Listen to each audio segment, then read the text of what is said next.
বিদেশে যাওয়ার ক্ষেত্রে সর্বপ্রথম ও প্রধান রিকোয়ারমেন্ট কিন্তু থাকে আইএলটিএস স্কোর।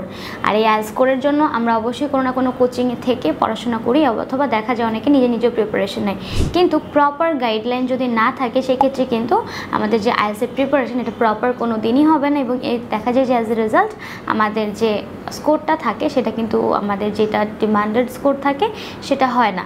আর এই ক্ষেত্রে তাদের কথা মাথায় রেখে আমরা নিয়ে এসেছি আমাদের আইএলটিএসের প্রাইভেট ব্যাচ, যেখানে আমরা সর্বোচ্চ 5 থেকে 7 জন স্টুডেন্ট রাখি, যার ফলে প্রত্যেকটা স্টুডেন্টের ইন্ডিভিজুয়ালি কেয়ার নেওয়া যায় এবং তাদের যে বিষয়গুলোতে খামতি থাকে আমরা কিন্তু সেগুলোকে প্রপারলি ফিল আপ করার চেষ্টা করি, যার ফলে দেখা যায় যে প্রতি বছরই তারা যখন আইএলটিএস এক্সাম দিচ্ছে তারা তাদের যে কাঙ্ক্ষিত ব্যান্ড স্কোরটা এটা কিন্তু খুব সহজেই পায়, এবং তারপর তারা তাদের যে ডেস্টিনেশন থাকে এখানে খুব সহজেই যেতে পারে। এবং আপনি যদি এরকম একটি গাইডলাইন চান নিজেদের লাইফে আইএলটিএসের প্রিপারেশনের জন্য, সেক্ষেত্রে কিন্তু গাইডেন্সের জন্য সর্বদাই আমরা প্রস্তুত রয়েছি। আর এই জন্য কিন্তু নির্দ্বিধায় আপনারা যোগাযোগ করতে পারেন আমাদের সাথে। আর সেক্ষেত্রে স্ক্রিনে দেওয়া নাম্বারে কল করতে পারবেন, অথবা সরাসরি আমাদের অফিসে এসেও কথা বলে যেতে পারেন। আমাদের আপকামিং ব্যাচের জন্য আমরা সিট অলরেডি বুকিং নিচ্ছি। আর আমাদের অফিসের অ্যাড্রেস হচ্ছে 152/2 পান্থপথ সিগন্যাল, ঢাকা 1205।